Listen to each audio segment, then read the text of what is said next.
Assalamualaikum warahmatullahi ta'ala wabarakatuhu. Sa mga moros, asan kayo? Hep hep! Nandito ako para mag-icebreaker, para buhayin natin ang mga natutulog natin kaluluwa. DJ, hilit! Sino nakakaalam ito? Ayaw nyo sumayaw? Gen Z!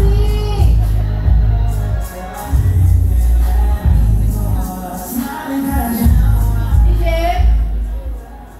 sino ba mga Gen Z dito? Kami! Okay, please, fast forward. Kailangan natin ng space. Tataasan natin. Sasayaw tayo dito bago ko i-deliver ang speech ko, okay? Para magising kayo kasi parang tulog na kayo eh. Naantok na ang bawat isa dito. Sino bang nakakakilala sa akin dito? Wala? Siguro kailangan ko na mag-deliver ng speech ko. Anyway, ladies and gentlemen, ako po si Queenie Kayat.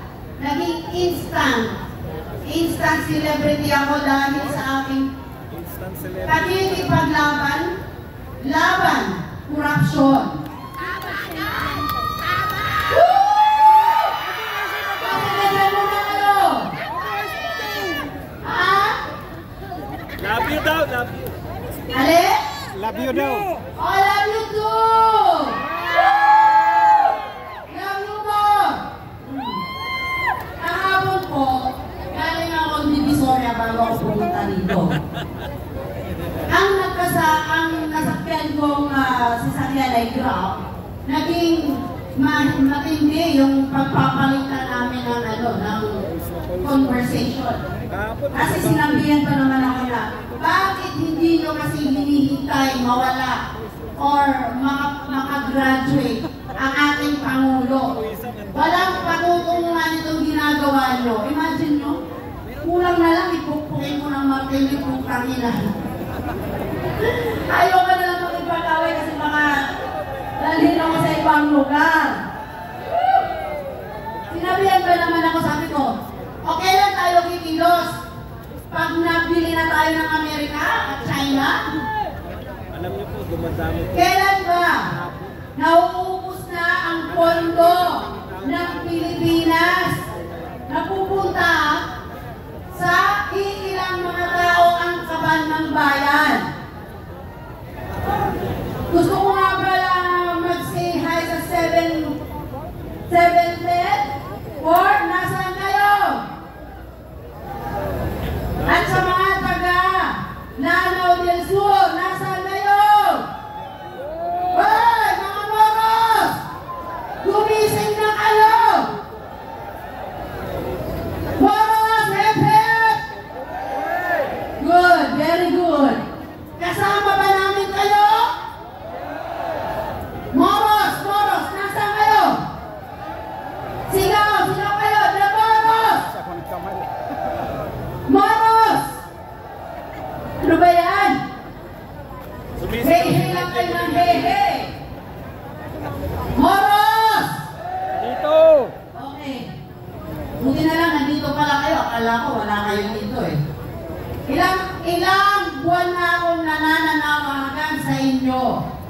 Nakakahiya naman sa mga kapatid natin, mga INC, DOJC, JIL, mga Kristiyanong mga kapatid natin dito. Kami lang po, kukunti lang kami nakikipaglaban eh. Nandito po ako. Ha?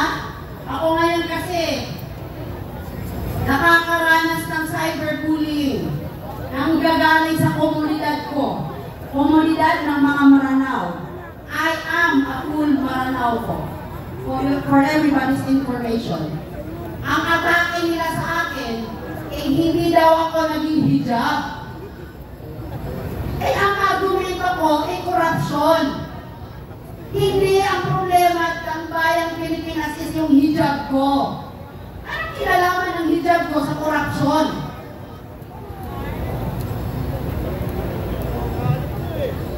Alam niyo, napaka-toxic eh.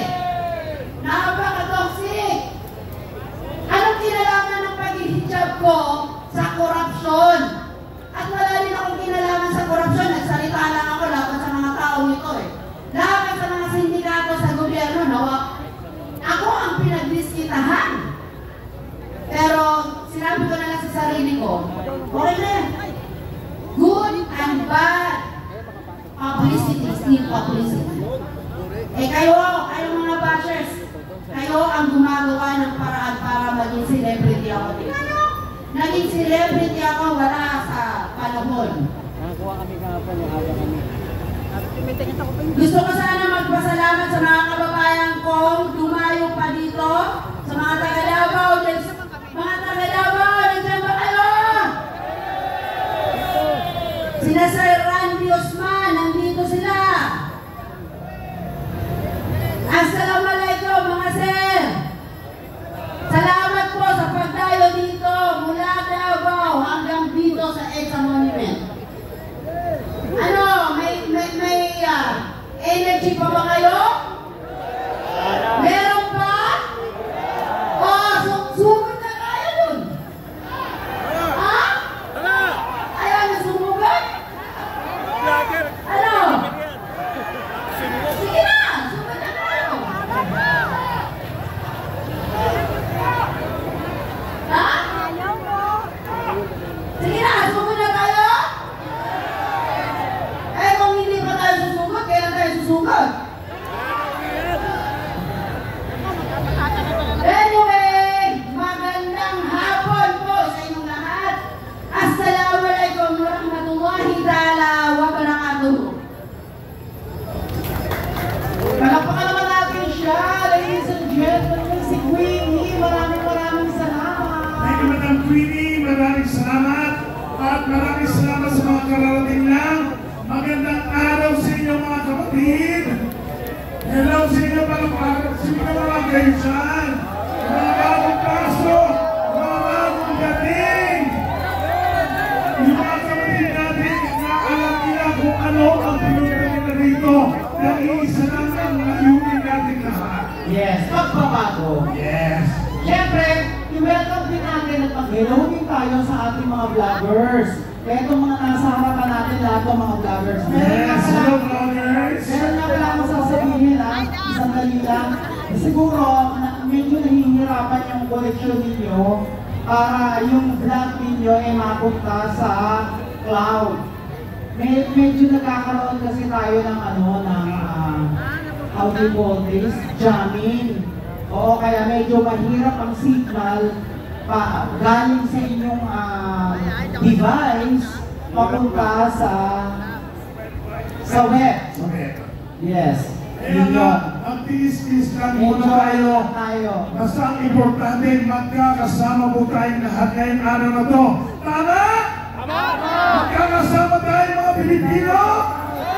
Hey! Hey! Yan! Ngayon, siyempre, dire-diretso natin dito, natawagin naman natin ang farmer representative ng Mindanao.